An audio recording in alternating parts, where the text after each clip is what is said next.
حضور نے صحابہ سے مشاورت کی، پیسہ بھی کم تھا جس میں چندہ لیا گیا، غزوہ تبوک حضرت ابو بکر سارا گھر لے آئے، حضرت عمر آدھا گھر لے آئے، وہ سارا واقعہ حضرت عثمان غنی نے 1000 اونٹ پیش کیے. سرکار وہاں سے روانہ ہوئے. کچھ منافقین جیسا آج کل کے سیکولر جو کرتے ہیں وہ حضور کے پاس آ کر بہانہ کریں کہ ماں بیمار ہے حضور، اگر آپ کہیں تو میں رک جاؤں، حضور میرا بیٹا بیمار ہے تو آپ کہیں تو میں رک جاؤں، حضور مجھے بڑی پریشانی، میری ٹانگ میں بڑا درد ہے یا رسول اللہ میں کھڑا نہیں ہو سکتا، میری کمر میں بڑا درد ہے، میں رک جاؤں. سرکار کریم شخصیت ہے، سرکار کریم النفس ہے.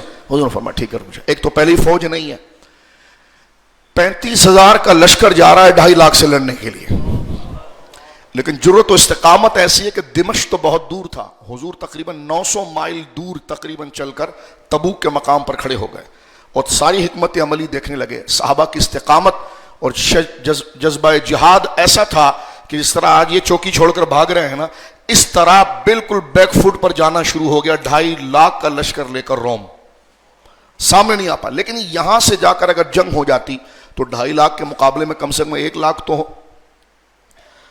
کوئی مقابلہ تو بنے. لیکن اس 35,000 میں سے بھی کچھ لوگ ایسے تھے جو پیچھے رہ گئے. صحابہ کی جماعت تو مخلصانہ 35، کچھ منافقین پیچھے رہ گئے. انہوں نے بہانا شروع، حضور امی بیمار ہے، اگر اجازت دیں تو ماں کا خیال رکھنے والا کوئی نہیں. سرکار کریم النفس فرمایا ہاں کوئی مسئلہ، گھر میں رہ جاؤ کوئی.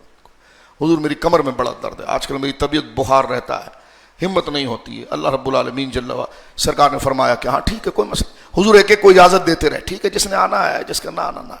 کریم شخصیت سرکار نے معاف فرمایا. رب کریم نے قرآن کریم کی اس آیت کریمہ کو سورۃ التوبہ کے اندر نازل کیا. یہ آج کا ہمارا ہوم ورک ہے. سورۃ التوبہ، یہ قرآن کا مطالعہ. سورۃ التوبہ ترتیب مصحف سے یہ قرآن کی 9ویں سورت ہے. اس کی آیت نمبر 44 اور 45 2 آیت. اللہ رب العالمین جل وعلا نے اپنے حبیب سے فرمایا عفا اللہ عنک لما اذنت لهم حتی یتبین لک الذین صدقوا وتعلم الکاذبین. اللہ آپ کو معاف فرمائے محبوب. یہ عرب کا لہجہ ہے، جب کسی کو انتہائی لاڑ سے وہ یاد کرتے ہیں تو اس کو کہتے ہیں عفا اللہ عنک، اللہ تجھے معاف فرمائے. یہ وہ نہیں ہے کہ کوئی گناہ ہو گیا ہو، کیونکہ قرآن عرب کے لب و لہجے میں اترا ہے. جاہل سمجھتے ہیں کہ شاید یہاں پر معاذ اللہ حضور کو کوئی ڈانٹ پلائی گئی ہے کہ آپ نے ایسا کیوں کیا. یہ عرب کا لب و لہجہ ہے. جب لاڑ میں کسی پر راضی ہوتے ہیں نا، ارے اللہ تمہیں معاف کرے، یہ کام کر لیتے ہیں نا، وہ کیوں کرتے ہیں؟ جیسے ہمارے اردو میں کہتے ہیں اللہ تم پر رحم کرے، تو کوئی بدعا دے رہے ہیں اس کو؟ نہیں، یہ لاڑ کا طریقہ ہے ہمارے اردو میں بول چال میں. ایسے عرب میں کہتے ہیں عفا اللہ عنک، اللہ پر رحم کرے. تو یہ مبالغہ ہے تعظیم میں، محبت میں. حضور نے اپنے کریم النفس اور انتہائی سخی ذات ہونے کی بنا پر، جس نے کہا میں نہیں جا سکتا فرمایا جاؤ مت آؤ.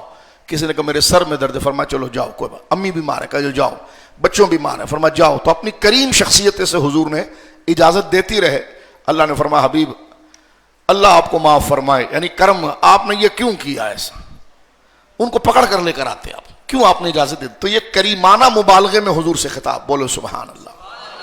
کچھ سمجھ نہیں کیوں فرمائے لاڑ کا خطاب. عفا اللہ عنک، درگزر فرمائے اللہ آپ سے، معاف فرمائے اللہ. ہم اردو میں ترجمہ کرتے ہیں تو ذرا دماغ پر بھاری ہو جاتا ہے. یہ عربی لہجہ ہے. فرمایا عفا اللہ عنک، اے حبیب اللہ آپ سے درگزر فرمائے. لما اذنت لهم، کیوں اجازت دی آپ نے ان کو؟ بہانہ کر رہے تھے، ڈرامہ کر رہے تھے، کیوں اجازت دی آپ نے؟ لما اذنت لهم. وہ جیسا وہ ایک میرے پاس الفاظ نہیں مذمت کے، کسی نے پوچھا کہ انڈیا پاکستان کی لڑائی لگ جائے یا فلسطین، تم کہاں؟ اس نے کہا برطانیہ چلا جاؤں گا. توجہ ہے؟ تو غور کرنا چاہیے کس کو ووٹ دیتے ہو. یہ دیکھیں قرآن انہی منافقوں کو پکڑ رہا ہے ابھی. ہم نے کہا جی چلے جاؤ، تو اللہ نے لاڑ میں محبوب سے کہا عفا اللہ عنک، حبیب اللہ تجھ سے درگزر فرمائے. لما اذنت لهم، کیوں اجازت دی ان کو کہ وہ گھروں میں رہ جائے؟ حتی یتبین لک الذین صدقوا وتعلم الکاذبین. تو ان کو لے کر آتا اور کہتا نہیں چلنا پڑے گا، تاکہ تیری ان روشن چہرے والے سچے صحابہ اور وہ جان کے ڈر سے بھاگنے والے منافق دونوں ایکسپوز ہو جاتے. فرمایا اللہ آپ سے درگزر فرمائے. کیوں اجازت دے دی آپ نے؟ نہیں دیتے اجازت آپ یہ اجازت نہیں دیتے. جبکہ حدیث پاک کے اندر موجود ہے کہ حضور کو اجازت تھی، حضور نے اجازت دی، سارا حکم اللہ کے. لیکن اللہ رب العالمین نے ان منافقین اور جہاد سے بھاگنے والے وہ رذیل جنہوں نے اپنی نیشنلٹی یا معاملات وہاں رکھے ہیں، کھاتے یہاں سے ہیں، کماتے یہاں سے، اسٹیٹس یہاں سے بناتے ہیں، وہاں جا کر ڈرائیونگ لائسنس کے لیے وزیر اعلیٰ لائن میں کھڑا ہوتا ہے. فوٹو دیکھی آپ نے؟ یاد ہے کچھ تصویریں آپ کو؟ لائن میں کھڑا ہوتا ہے. توجہ. اور یہاں جو کباڑا نکال دیا ہے قانون کا، لیکن یہ شمع بجھائی جا رہی ہے. آپ قرآن کے ماننے والے ہیں، اپنے عشق قرآنی سے اس ملک کو بچانے کے لیے روشنی زندہ رکھیں. وہ اپنا کام کر رہے ہیں، آپ اپنا کام کریں.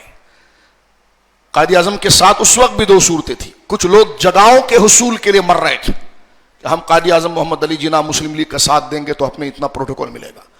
اور وہ کروڑوں لوگ جو ہجرت کر رہے تھے ان کو جگہ کی غرض نہیں تھی، ان کو غرض تھی کہ پاکستان کا مطلب کیا، لا الہ. تو یہ دو قوتیں ہمیشہ ہے. جو اقبال نے کہا تھا ستیزہ کار رہا ہے ازل تا امروز، چراغ مصطفی سے شرار بولہبی.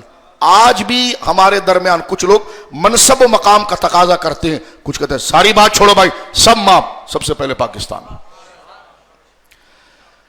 تو یہ فکر اس زمانے میں بھی تھی. اللہ نے فرمایا اف اللہ عنک لما اذنت لهم حتى يتبين لك الذين صدقوا وتعلم الكاذبين. اللہ درگزر فرمائے. کیسے دیکھو آج کے دور کے کیسی مطابقت اس آیت میں ہو رہی. اللہ فرما رہا ہے حبیب اللہ آپ سے درگزر فرمائے، آپ کو معاف فرمائے لاڑ میں، کہ آپ نے کیوں آپ نے اجازت دی ان کو، یہاں تک کہ ظاہر ہو جاتے وہ لوگ جنہوں نے سچ کہا اور آپ جان لیتے ان جھوٹوں کو. فرمایا لا يستأذنك الذين يؤمنون بالله واليوم الآخر ان يجاهدوا بأموالهم وأنفسهم والله عليم بالمتقين. نہ اجازت مانگیں گے آپ سے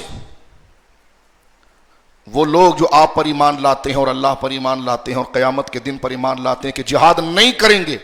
وہ کبھی اس بات پر اجازت نہیں مانگیں گے بلکہ اپنے مالوں اور اپنی جانوں سے وہ لڑیں گے. اور اللہ تعالیٰ خوب پرہیزگاروں کو جانتا ہے. فرمایا حبیب تیرے درمیان وہ جو لوگ ہیں جو سچا ایمان لا چکے ہیں، ان کے نزدیک یہ حقیقت موجود ہے کہ یہ زندگی ان کے لیے ایک آزمائش ہے اپنے فریضے کے تکمیل کے حوالے سے. وہ تجھ پر ایمان لا چکے ہیں، تیری آواز پر لبیک کہتے وہ جان مال سب قربان کر کے آگے بڑھ جائیں گے. اور اللہ ایسے نیک پرہیزگاروں کو خوب جانتا ہے.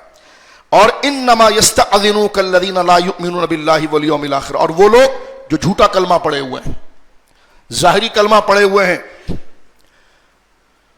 اور دل کے اندر ان کے نفاق ہے اور ظاہری انہوں نے کلمہ پڑھا ہے. وَارْتَابَتْ قُلُوبُهُمْ فَهُمْ فِي رَيْبِهِمْ يَتَرَدَّدُونَ.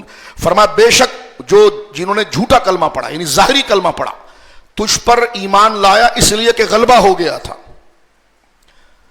اور ان کے دل کے اندر اللہ فرما رہا ہے شک میں وہ مبتلا ہیں، اور تو وہ اپنے شک میں گویا کہ ڈاماڈول ہو رہے ہیں کہ جہاد پر جائیں کہ نہ جائیں. اب یہ ڈاماڈول ہو رہے ہیں کہ لیڈر کا ساتھ دیں پاکستان کا ساتھ دیں، لیڈر کا ساتھ دیں پاکستان کا ساتھ دیں، لیڈر کا ساتھ دیں. اور جو ہوا غلط ہوا. لیکن اس وقت دارالسلام کے اوپر کفر چڑھ آیا ہے. تو اس وقت آپ کو ساری، میں صرف نوجوان بیٹھے آپ کے دماغ کو قرآن کی روشنی سے اپنے آپ کے دماغ کو روشن کرنے کے لیے بات کرنا چاہ رہا ہوں. تو لہذا پاکستان کی حفاظت یہ اسلام کی حفاظت ہے.